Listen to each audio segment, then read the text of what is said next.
Welcome to Outside the Box with Asendia USA, a podcast educating U.S.-based e-tailers on international shipping topics and how they can expand their global e-commerce footprint. Hello, everyone. On behalf of myself, John Walsh, and my co-host, Nick Agnetti, we would like to welcome to our first Asendia USA podcast called Outside the Box, concentrating on trying to help everybody with challenges in the industry for international e-commerce shipping, that you maybe experience some problems or some bottlenecks or some things like that, we will discuss some seamless solutions to expand your global footprint to global destinations. Before we get started, Nick, you want to talk about some of the things you're seeing in the market, then we'll introduce ourselves. Is that okay? That's perfectly fine. Yep. Also, too, I just want to take a moment to introduce myself. My name is Nick Agnetti. I am the co-host of Outside the Box along with John Walsh, as he had mentioned. So it's great to be here. And this is exciting stuff with our first podcast drop for Asendia USA. In terms of, John, I mean, is it okay if I kind of break down and talk a little bit about why we're doing this and what our goal is in terms of the audience and who we're reaching? That sounds like a great idea, my friend. Okay. I'm glad you agree with that. So Outside the Box is, when you think about it, it's really easy for somebody to say, hey, I've got to ship a package from, let's say, Detroit, Michigan to Paris, France. But what's involved with that? Really, a lot of times people look at international shipping and think it's quite daunting and that there's challenges associated, which no doubt there are. And I think, John, it's also, I might be digressing a little bit here, but probably bringing into some of our experience and what we're bringing to the table and why are we actually speaking to people about this? Why the two of us as individuals? I can say that I'm sitting here speaking into a microphone and I've got, 10 years of experience with Asendia, 15 years in the industry. And then, John, you yourself, jump in here. I know you've got a wealth of knowledge and history as well. Yeah, good segue. I've been in the industry a little longer than you, probably because I'm a lot older than you. I was with UPS for quite a while in their sales organization, had the opportunity to be in the enterprise group. Quite frankly, I was fortunate when I left UPS a couple of years ago to come over and work for Asendia USA. I had an opportunity to work with you and some other great folks that trying to help customers with their international and growing their cross-border business across the globe. So the things that you said were very relevant, and the things that we're going to talk about over the next few months, actually all throughout the year, I think will really help customers with the insight that you bring, as well as some of the things I might bring to the table. I was wondering, when we went talking about bios and we were going back on some of the things that let's put it this way, your experience that you have in the market, can you just go into that a little bit more? Specifically in terms of my role with Asendia, I'm in sales. And so I'm customer facing in front of customers on a regular basis, and fortunate to be able to learn, when it comes to trends. It's important to highlight, my focus is on direct consumer international. Now, as an organization, we don't focus exclusively on just direct consumer international. We have other core parts of our business where we focus on some other things as well. But really what I'm doing is I'm working with customers throughout the country that are shippers, if you will. So we'll call them shippers that are shipping maybe more, higher volume international shipments, shipping goods that are going directly to consumers and really helping them in a consultative manner when it comes to improving, providing solutions to improve the customer delivery experience, if that makes sense. That's my focus day in and day out, is connecting with, these folks, the shippers, and really trying to help them look at new opportunities, new service options, and new ways of looking at how to get, the box, the product, the order from point A to point B in a more efficient and more effective and really economical manner. I guess I had one other question. I know everybody talks about e-commerce business and global footprint and things like that. Before we get into exactly, we'll get into a little bit more in a minute about what we do and how we can help. But from a macro level, when you look at things that you're seeing from your customers today, what's some of the things they're mentioning to you that are where they need help? Let's put it that way. The big coined term, which is still going on today. I feel like I'm it's like a droll with me where I just keep saying it as customer experience, and customer. No, I'm serious. It just keeps coming up and coming back to it, which is really important. And I say that coming from the perspective of, let's say, 5 years ago, where everyone say, hey, I just want cheaper shipping options. I just want lower cost international shipping options. I can't tell you the number of customers, prospects, just acquaintances, whatever it is, just saying, hey, I need help making sure that my customers are happy.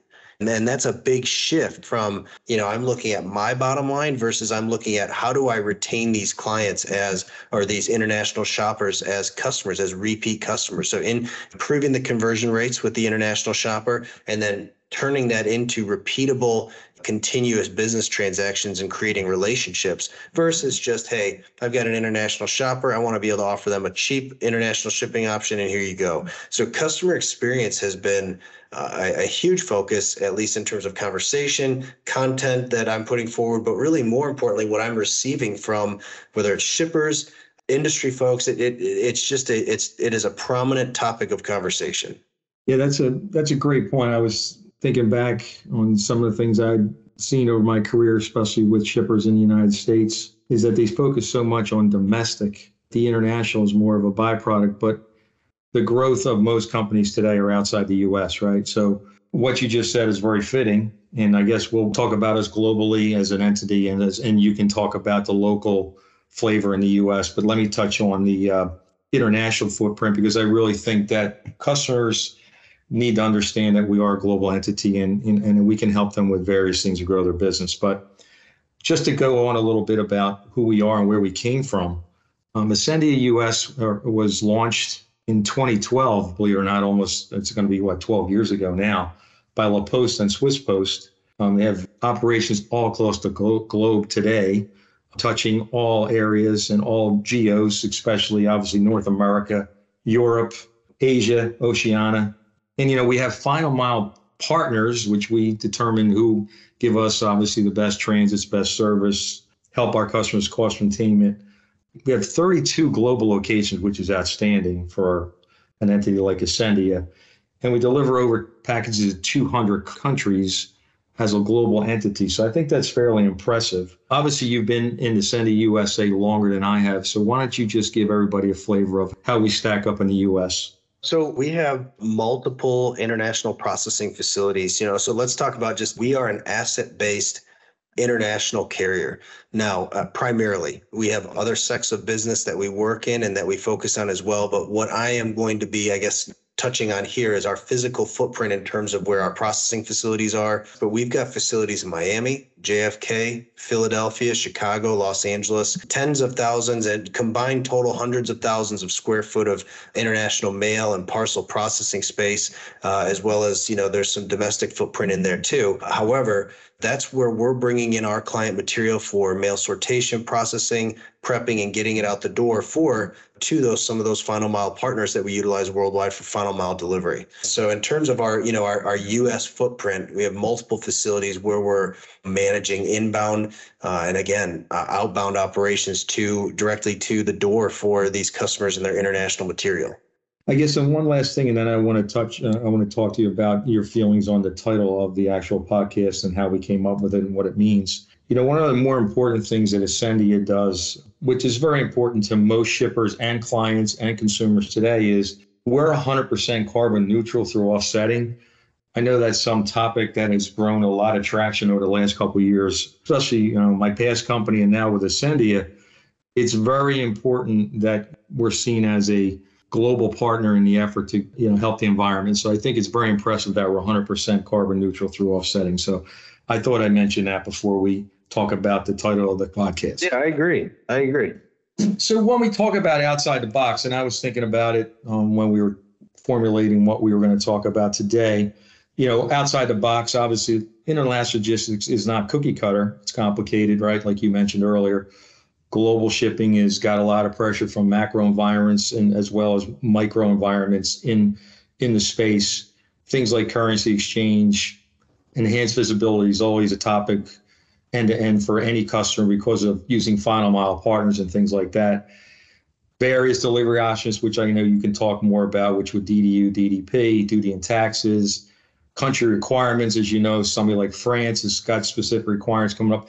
Each individual country now moving forward has got some sort of requirement they're looking for to be adhered to by the carriers and the customers. And I think the last thing, Nick, and one thing that you always seem to, know a lot about is localized shipping platforms and how important that is to a customer.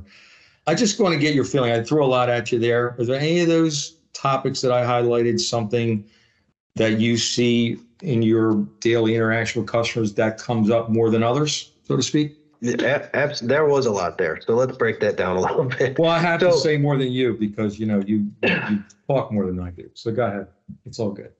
Everybody that's listening right now is thinking, this guy's a liar. Anyhow, yes, I experience many of those things on a daily basis with whether it's, again, a suspect, prospect, customer, et cetera. Let's go back to the original question of getting thoughts on, outside the box. So for you, the listener that's listening right now, there's so much that goes into getting your package from your warehouse to a customer's door in a foreign country. And it's not something that you necessarily think about, nor basically that's why you would hire a company like Asendia. Not that this is directly a pitch here, but this is why we're in business, is because this is what we focus on, is bringing that international expertise and knowing that, hey, okay, we've got an $80 package going to Canada and it's products A, B, and C. Okay, are they allowed in the country? How are we getting it in the country? What are the dimensions of this box? How is that going to impact pricing, gravity weight versus dimensional weight? And these are all terms that I'm using right now. And again, I want to stress that I don't want you to be stressed if you're listening. Different terms we're going to be using: DDU, DDP, gravity weight, dimensional weight. We will break all this stuff down in, subsequent podcasts and such. And as we speak about them too, but going to outside the box, it's really to highlight there is much more to shipping a package internationally than just looking at, hey, how do I get this box from point A to point B?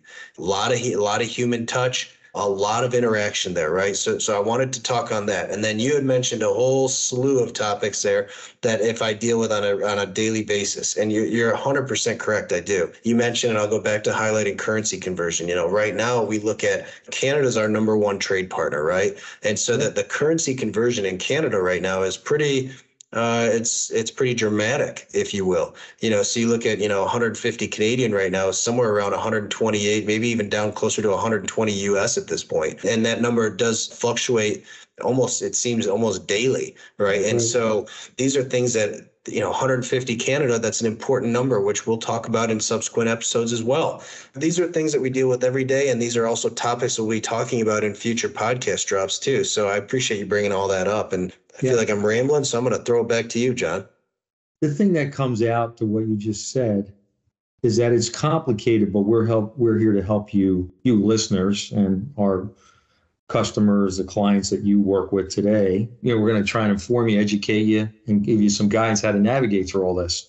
Because quite frankly, it is complicated. But again, to your point, let's be honest. You're going to get a package, say, from JFK to the UK, what, Nick, in like 3-4 days? Seems simplistic, but you could get it there based on whatever service level you choose. And that's unheard of, because in the States, it would be the same, right? You're going to get it from point A to point B in 3, 4, 5 days. It's just a matter of, we'll help you manage all the minutia in the middle, right? Make sense? And I think too, this is the introductory podcast. So in terms of, let's talk a little bit about transition to maybe some expectations, right? So for the listeners out there, our plan is that we're going to be dropping these podcasts on a monthly basis.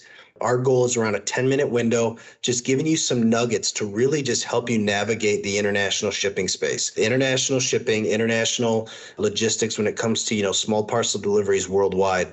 Really to just help inform you and equip you to make better choices, better decisions, and just be more informed as to what's going on out there in the world. So that's all I've got for today. I'm looking forward to interacting with everybody. John, that's kind of all I have. So thank you for everybody joining. I appreciate it. Obviously, this is our first podcast of one of 12 this year. We're looking to focus on our expanding cross-border product into Canada on our next podcast. So we're looking forward to talking to you then. Thanks for listening. Appreciate it. Be sure to subscribe and download our podcast. If you want to learn more about today's topic, email us at ecommerce.usa@asendia.com. And check back frequently for new discussions on e-commerce shipping to Canada and worldwide.